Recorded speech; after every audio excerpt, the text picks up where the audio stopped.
আসসালামু আলাইকুম গাইস, আপনারা কেমন আছেন? আমি তো আলহামদুলিল্লাহ ভালো আছি। চিচিঙ্গা ভাজি করব, তো চলে আসলাম আপনাদের সাথে আরেকটা নতুন ভিডিও নিয়ে। তো চিচিঙ্গাটাকে আমি আগেই সেদ্ধ করে নিছি। আর এই যে দিয়ে দিলাম তেল, তেলের ভিতরে দিলাম পেঁয়াজ কুচি। পেঁয়াজটাকে ভালোভাবে একটু তেলের সাথে মিশিয়ে লাড়া দিয়ে নিব। আর চিচিঙ্গাটাকে আগে সেদ্ধ করে নিলে ভাজি করতে সুবিধা হয় বেশি। আপনারা চাইলে কাঁচাও ভাজি করতে পারেন, কিন্তু কাঁচা ভাজি করলে তেমন একটা ভালো লাগে না। আগে সেদ্ধ করে নিলে সেই সেদ্ধ ভাজিটা এইভাবে করলে ভালো লাগে। আমি এইভাবেই করি, আপনারা কীভাবে করেন জানি না। আমার মতো করে একটু ভাজি করে খেয়ে দেখবেন। তো আমি এটাকে সেদ্ধ করে তারপরে পানিটাকে ঝরিয়ে নিচ্ছি। আর এখানে তেলের ভিতরে পেঁয়াজ দিয়ে দিলাম। আর আমার ভাজিটা একদম অল্প ভাজি করতেছি। আপনারা চাইলে কিন্তু আরও বেশি নিতে পারেন। আমি এখানে ছোট ছোট 3টা চিচিঙ্গা নিছি, আর একদম পাতলা পাতলা করে কেটে নিছি। আর এই যে দিয়ে দিলাম একটা ডিম পেঁয়াজের ভিতরে। তো ডিমটাকে ভালোভাবে একটু ভেজে নিব। এই খুন্তি দিয়ে এইভাবে লাড়াচাড়া দিয়ে এভাবে ভেঙে তারপরে হচ্ছে এটাকে একটু ভাজা ভাজা করে নিব ডিমটাকে। আর এইভাবে কিন্তু ভাজি করলে খেতে ভালো লাগে। আপনি এটাকে রুটির সাথেও খেতে পারেন, পরোটা দিয়েও খেতে পারেন, আর ভাত দিয়ে তো আরও ভালো লাগে। গরম গরম ভাতের সাথে অনেক মজা লাগে।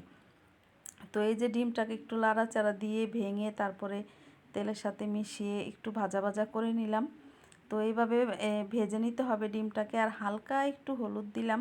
আপনারা যদি সাদা ভাজি করেন তাহলে হলুদ দিবেন না। আমার কাছে মনে হলো ডিমে একটু হলুদ দিলে ভাজির কালারটা সামান্য একটু আলাদা, তাহলে কিন্তু দেখতেও ভালো লাগে, সেজন্য। আর এই যে কাঁচামরিচ কুচিগুলা দিয়ে দিলাম। তো আমার ভাজিটা দেখতে দেখতে কিন্তু অনেকটা হয়ে আসছে ডিমটা। তো দিয়ে দিলাম হচ্ছে সেদ্ধ করা চিচিঙ্গাগুলো। তো চিচিঙ্গাটা দিয়ে আর একটু লবণ দিয়ে দিলাম। এখন হচ্ছে ভালোভাবে এগুলা এই ডিমের সাথে মিক্স করে নিব। আর এইভাবে লাড়া দিয়ে তারপরে ভালোভাবে ডিমের সাথে মিক্স করে নেবেন। আপনারা চাইলে কিন্তু এখানে ডিম 2টাও দিতে পারেন, 3টাও দিতে পারেন। তো আমার কাছে মনে হলো ভাজি যেহেতু বেশি না, সেজন্য একটা ডিম দিলাম। আর সত্যি কথা বলতে ডিম ঘরে ছিল না, আমার একটা ডিমই ছিল। আপনারা চাইলে বেশি দিতে পারেন। তো আমি একটা ডিমই দিলাম, দিয়ে ভালোভাবে লাড়া দিয়ে মিক্স করে নিতেছি।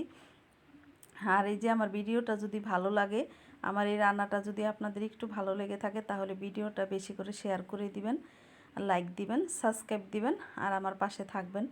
তো এই যে ভালোভাবে মিক্স করে বেশ কিছুক্ষণ এটাকে লাড়া দিয়ে নিলাম।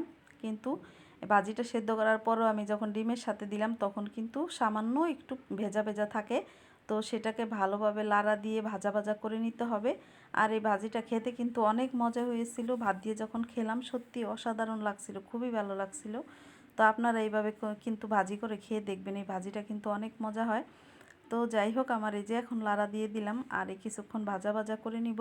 ভাজা ভাজা করে নিলে কিন্তু খেতে ভালো লাগে। আর এই যে এখন ভাজা ভাজা হয়ে গেছে দেখেন, এখন কিন্তু একটু পানি নাই, একদম পানি শুকিয়ে গেছে। আর এই কিছুক্ষণ এইভাবে ভাজা ভাজা করলে একদম পানিটা শুকিয়ে যাবে। দেখেন মাঝখানে একটু পানি নেই, পুরো পানি শুকিয়ে গেছে। আর ভাজিটা এখন হয়ে গেছে। তো আর কিছুক্ষণ এভাবে লাড়া টাড়া দিয়ে মিক্স করে নিলেই ভাজিটা নামিয়ে নিতে পারবো। আপনারা চাইলে কিন্তু এখানে একটু ধনেপাতা অ্যাড করতে পারেন। তো আর কোনো মশলা দেওয়ার কোনো দরকার নাই। তো এইভাবে একদম সহজভাবে সিম্পলভাবে এই ভাজিটা করে নিলেই হয়ে যায়। আর এই ভাজিটা দিয়ে পেট ভরে ভাত খাওয়া যায়, রুটির সাথেও খেতে পারেন আপনারা চাইলে। তো অনেক মজা লাগে এই ভাজিটা। তো ভিডিওটা সত্যি ভালো লাগলে শেয়ার করে দিবেন, আবারও বললাম। তো সবাই ভালো থাকবেন। আর এইভাবে লাড়া দিয়ে একদম ভাজিটা সহজভাবে হয়ে যায়। তো বেশিক্ষণ সময় লাগে না কিন্তু এই ভাজিটা করতে, টাইমও বেশি লাগে না। আপনি যদি আগে সেদ্ধ করে নেন তাহলে কিন্তু বেশি একটা সময় লাগবে না। আর এই যে আমার ভাজিটা হয়ে গেছে দেখেন, আমি নামিয়ে একটা পিরিজে নিয়ে নিলাম। আর এখন দেখেন কালারটা কত সুন্দর দেখা যায়। আমি একটু হলুদ দিচ্ছি, সেজন্য কালারটা অনেক সুন্দর লাগতেছে। আপনারা চাইলে কিন্তু সাদাও করতে পারেন। তো হলুদ দিলে কালার